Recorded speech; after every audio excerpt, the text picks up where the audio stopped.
people have been shot and killed in Nyanga in the Western Cape, aged 22 and 25. They were gunned down just earlier today when unknown assailants entered their home and opened fire before fleeing the scene.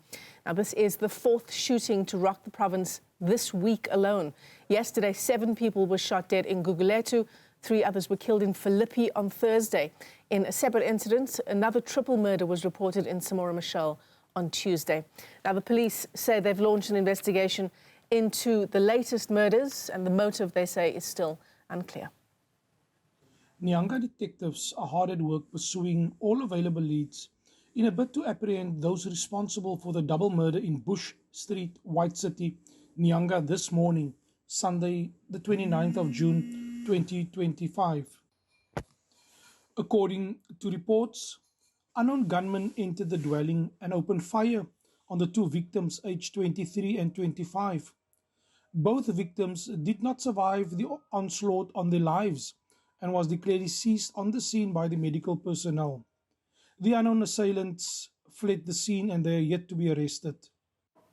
All right, let's take you live to the scene now and to Newzroom Afrika's Nasiphi Same with the latest. Nasiphi, that scene is still very much active. When we say this happened hours ago, tell us what you know so far.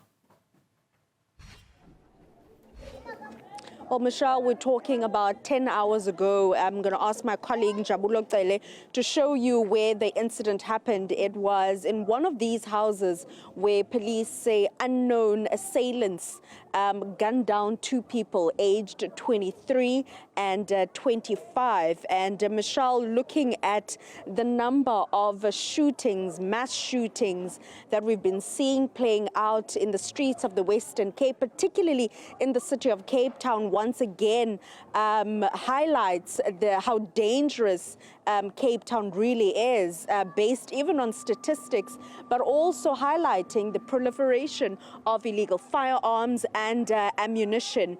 And as you put it, this is a double shooting where 2 people were gunned down.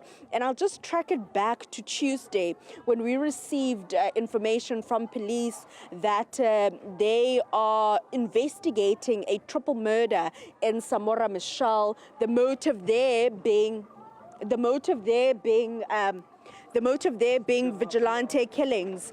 And a couple of days later in Nyanga, Brown's Farm to be specific, where alleged hijackers were also gunned down. And yesterday, as you put it, in Kanana, 7 people gunned down. Police are investigating that, and less than 24 hours later, we are in Nyanga, where 2 people were gunned down. I'm now joined by the CPF secretary in Nyanga, Mr. Dumisani Kwebe.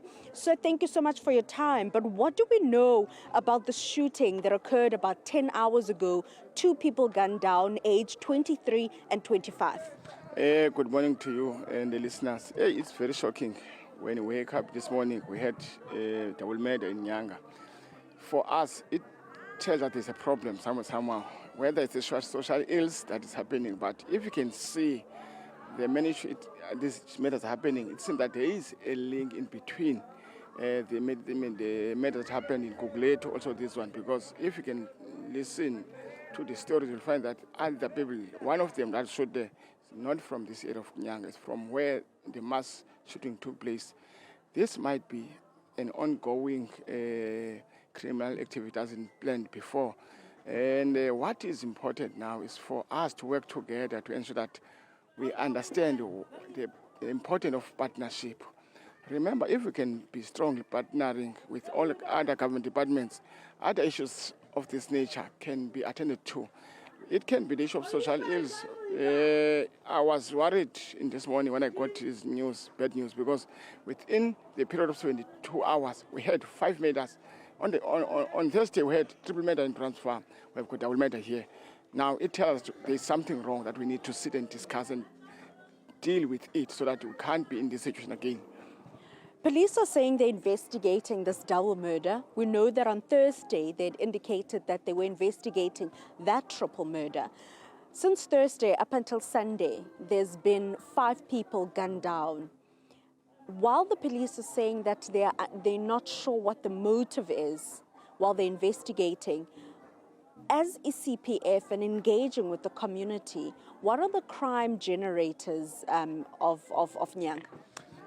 If we can be honest here, the issue of the substance abuse is a challenge in our community because it's a social ills and the gangsterism issue that is not yet well attended to by government department. It's a challenge because these young boys, they know one another and their agendas, it became an issue of the murders at some point or attempted murders. So we need to deal with the issue of the social ills and say how then do we better our social life in order for us to be in a cohesive situation.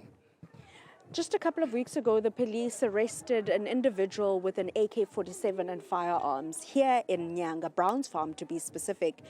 Do we know where these firearms are coming from? Is it a problem, the issue of firearms and illegal firearms and ammunition in Nyanga?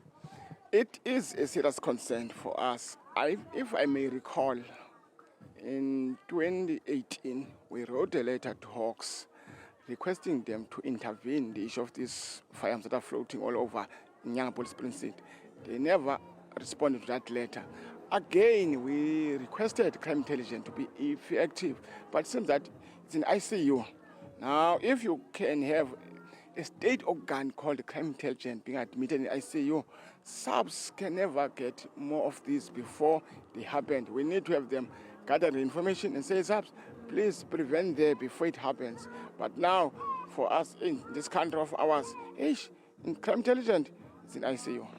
Would you also say that Nyanga is in ICU? I mean, looking at the track history of Nyanga when it comes to crime, for nearly a decade, it was the murder capital of the country and even possibly the world, if one might stretch it that far. Actually, we rescued Nyanga from ICU. Now it's in the ward. What is important for us is for us to take it from ward to waiting area so that we can say we're in a better place. For now, we're still being admitted in the wards. So it is our responsibility to say, how do we take ourselves to be in OPD area so that when we talk about crime, we are talking about the issue of that it's going to be going down. Yes, there are few of them that are challenging, and the murder issue was nearly decreasing to us, but now it seems that they are trying to increase. We need to make other means of decreasing them again.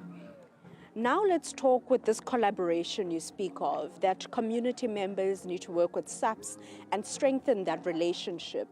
But let's zone into Nyanga in particular. A number of years ago, Nyanga, there was an issue of resourcing where they were taken to the Equality Court, and it came out there that the station of Nyanga many years ago is under-resourced. Are we still talking resources in Nyanga, seeing that it has grown to the extent that it has now?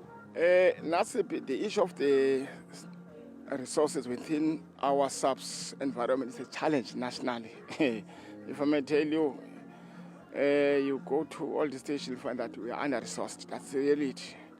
You can ask anyone, say, are you fully resourced? You'll find that no.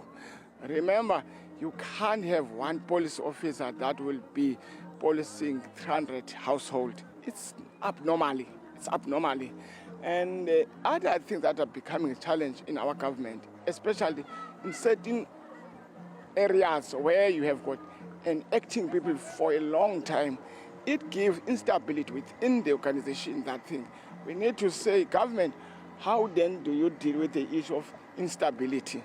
So we need to work together.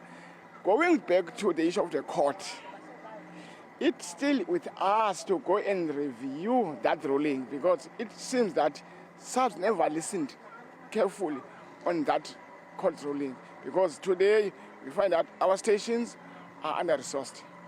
Thank you so much, Mr. Dumisani Kwebe.